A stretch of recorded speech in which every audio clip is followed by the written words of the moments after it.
Good morning everyone. My name is जस्टी and आज के न्यूज़पेपर रीडिंग सेशन में हम बात करने जा रहे हैं 8 अप्रैल 2021 का जो न्यूज़ है उसके बारे में बात करेंगे हम। So first news will be on the first page.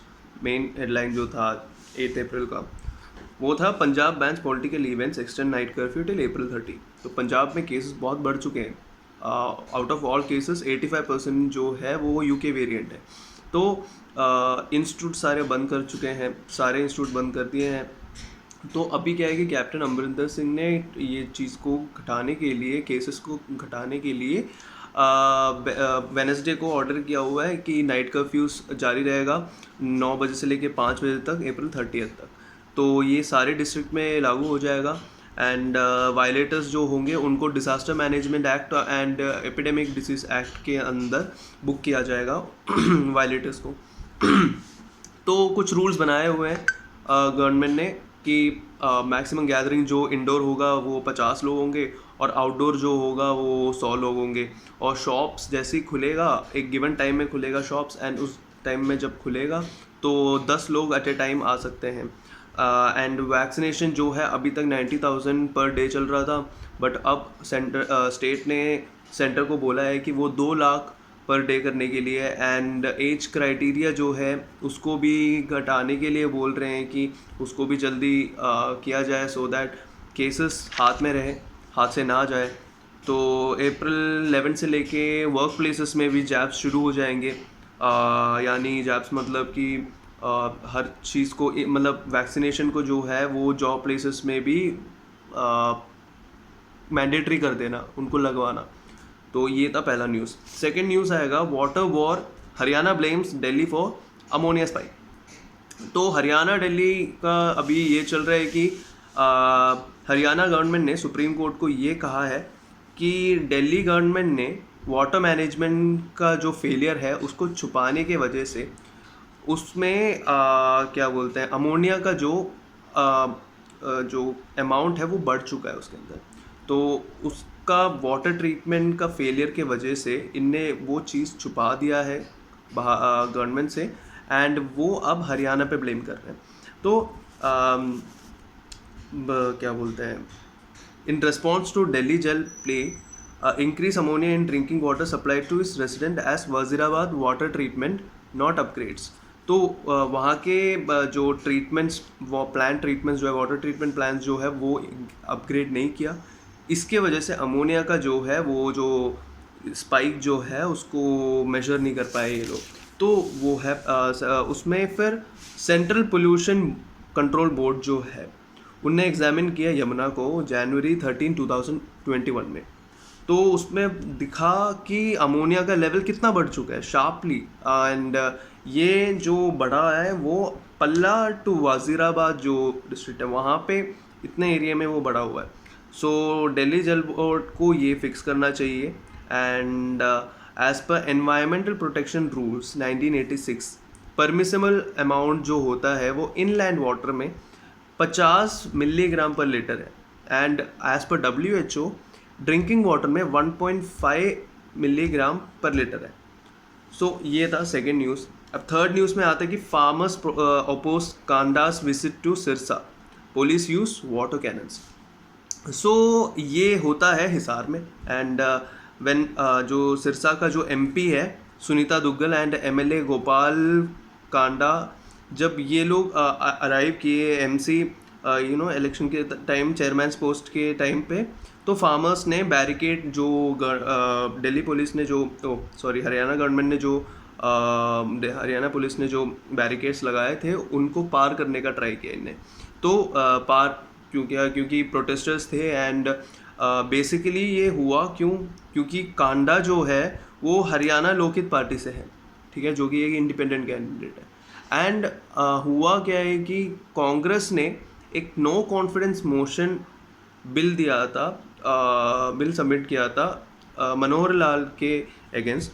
तो उसके लिए उसको सपोर्ट नहीं किया कांडा ने, तो इसके अगेंस्ट थे फार्मर्स। तो फार्मर्स इसके अगेंस्ट उन पे शाउट किया, उन पे नारे लगाने लगे एंड बैरिकेड जब कूदा तो पार कर रहे थे तभी उसी टाइम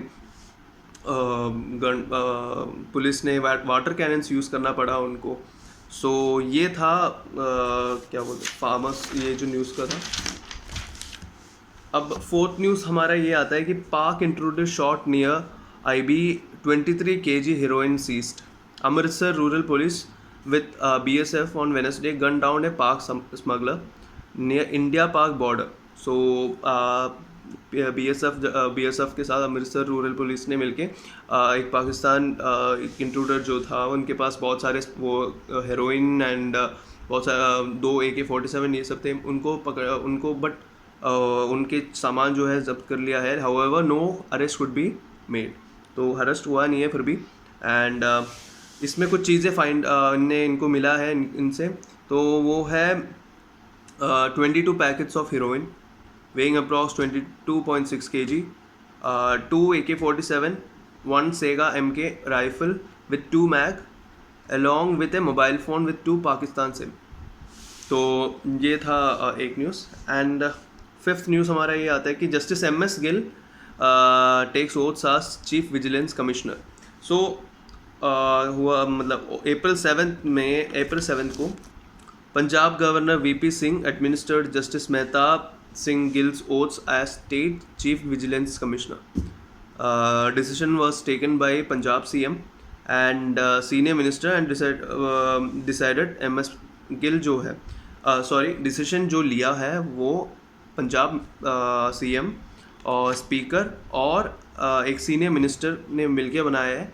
एंड जब डिसीजन ले रहे थे तो इट वाज वेरी ऑब्वियस कि MS गिल ही होंगे, क्योंकि इनने पहले ही कमीशन हेड किया हुआ है जो इम्प्लीकेशन ड्यूरिंग पास्ट लोगों का भला के लिए बहुत काम किया इनने पहले भी. और ये इनका स्टैंड एकदम टफ स्टैंड है इनका, बोल रहे कि टफ स्टैंड ट्रिब्यून बोल रहे हैं कि अगेंस्ट करप्शन. सो इनका ये है. एंड हमारा आखिरी मतलब न्यूज़ जो है हम जो लेके आए हैं आपके लिए वो ये है, पालमपुर में कांग्रेस 11 वॉट्स जीत गए. यस, सो कांग्रेस पालमपुर में बीजेपी को हरा दिया है. 15 वॉट में से 11 वॉट्स कांग्रेस जीत चुके हैं. एंड जिसमें से बीजेपी सिर्फ 2 सीट जीत पाए. जी हाँ, ये रूलिंग पार्टी के लिए, रूलिंग गवर्नमेंट के लिए बहुत शर्मनाक चीज़ है ये.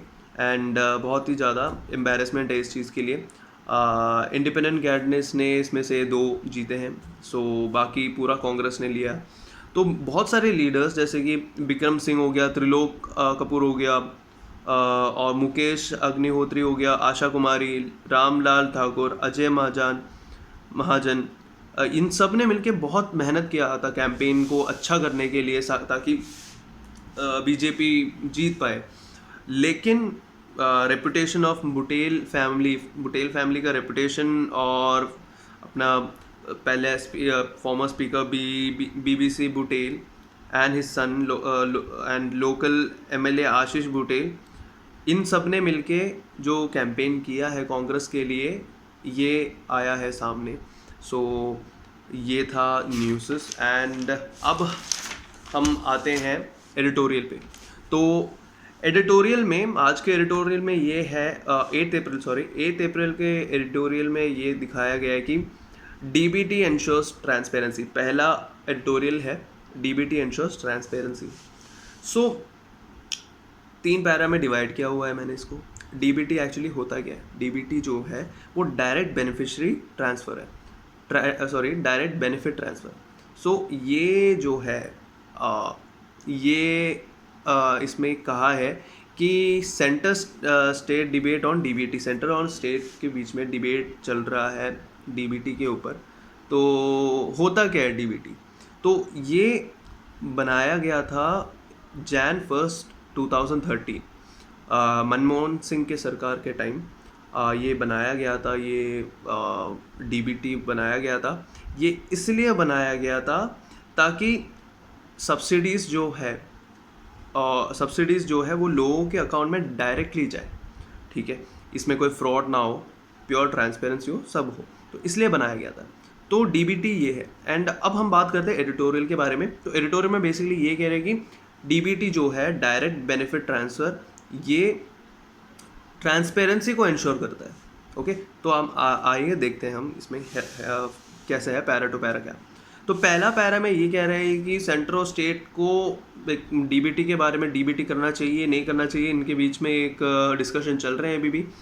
एंड स्टेट को बेसिकली ये लगता है कि जो मिडिलमैन है उनको ये बहुत इम्पैक्ट करेगा, क्योंकि ये मिडिलमैन को एंड कर देगा, एकदम सोर्स से ख़त्म हो जाएगा ये। क्योंकि अराउंड 47,000 रजिस्टर्ड मिडिलमैन्स है, और उसमें